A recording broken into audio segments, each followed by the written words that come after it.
अच्छे दिन आएंगे। हाँ, मैं भी चौकीदार। Make America great again.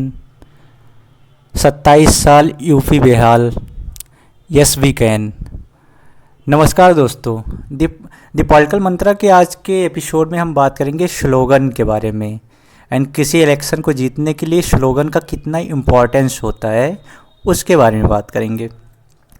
तो क्या होता है कि जब आप देखते हैं कि कोई भी पॉलिटिकल लीडर या कोई भी बड़ा इलेक्शन कोई भी जीतता है तो उसमें सबसे मेन जो चीज़ होता है कि जो लोगों की ज़ुबान पे चढ़ जाता है वो स्लोगन होता है। स्लोगन से ही देखा जाए कि एक ही लाइन में कोई इंसान अपनी कोई जो लीडर है वो अपना बात जो है रखता है एंड लोग उसी चीज़ को याद रखते हैं, क्योंकि स्पीचेज लोग बहुत सारी देते हैं, लाइक हंड्रेड्स ऑफ स्पीचेज देते हैं, बट उन सबको सब लोग याद नहीं रख सकते हैं, सब लोग उनको सुनते भी नहीं हैं। एंड लीडर का ये एम ये होता है कि वो सब लोगों तक पहुँचे एंड जब उसकी बातों को लोग याद रखेंगे तब क्या होगा कि जब उसका जो विचार है पहुँचेगा लोगों तक एंड उसको लोग वोट देंगे, तो इससे होगा कि इलेक्शन जीतने में मदद मिलती है। तो आप जितने भी इलेक्शन देखते होंगे कि जितने भी जो बड़े इलेक्शन हुए जिनमें लोग अच्छे तरीके से जीते हैं उनमें स्लोगन जो है एक इम्पॉर्टेंट भूमिका निभाया है। जैसे कि अपने मोदी जी का 2014 का इलेक्शन देखिए, तो उसमें ये था कि उन्होंने कांग्रेस के ऊपर वार किया था कि बहुत हुई महंगाई की मार, अब की बार मोदी सरकार, अच्छे दिन आएंगे।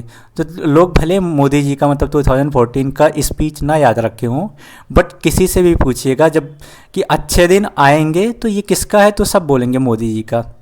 एंड ऐसे ले लीजिए कि मतलब जब अपना देश आज़ाद हो रहा था तो उस टाइम भी मतलब बहुत सारे जैसे गांधी जी हुए, नेहरू जी हुए, तो इन्होंने भी अपना एक स्लोगन दिया।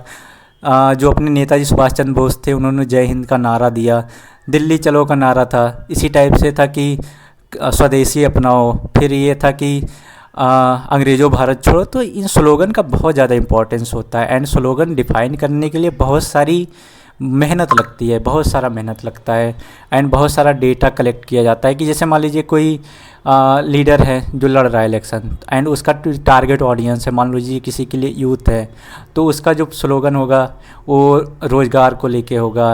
एंड मान लीजिए कहीं करप्शन ज़्यादा हो रहा है एंड अपोजिशन बहुत ज़्यादा करप्ट है, तो उसको करप्शन के लेके लोग मतलब डिसाइड करते हैं कि स्लोगन तैयार करते हैं। तो एंड स्लोगन बहुत ज़्यादा इम्पोर्टेंस की रोल होता है। जैसे अगर आप अमेरिका का इलेक्शन लीजिएगा तो उसमें बराक ओबामा का जो स्पीच था उसमें था yes we can, yes we can. इसके कारण जो है पूरे अमेरिका में ये वाला लाइन पहुंच गया था एंड ये एक तरह से एक विनिंग फैक्टर था ओबामा के इलेक्शन को जीतने का। सेम उसके बाद ट्रंप आए तो ट्रंप ने नारा दिया कि मेक अमेरिका ग्रेट्स अगेन, तो इस टाइप से था। एंड फिर मोदी जी जब 2019 अगेन जब इलेक्शन लड़ रहे थे तो उन्होंने बोला कि हाँ मैं भी चौकीदार।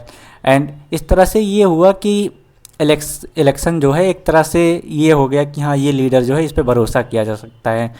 तो इसीलिए इलेक्शन में जो स्लोगन है बहुत ज़्यादा इंपॉर्टेंट रोल डिफाइन करता है, बहुत ज़्यादा की रोल प्ले करता है। इसलिए जब कोई आप इलेक्शन लड़ रहे हैं या कोई छोटा मोटा इलेक्शन भी, तो उसमें नारे जो होते हैं बहुत ज़्यादा ज़रूरी होते हैं एंड नारों से ही बहुत ज़्यादा इम्पैक्ट पड़ता है, वो लोग के दिल तक छूता है, क्योंकि लोग बड़ी बड़ी चीज़ों को भूल जाते हैं। धन्यवाद।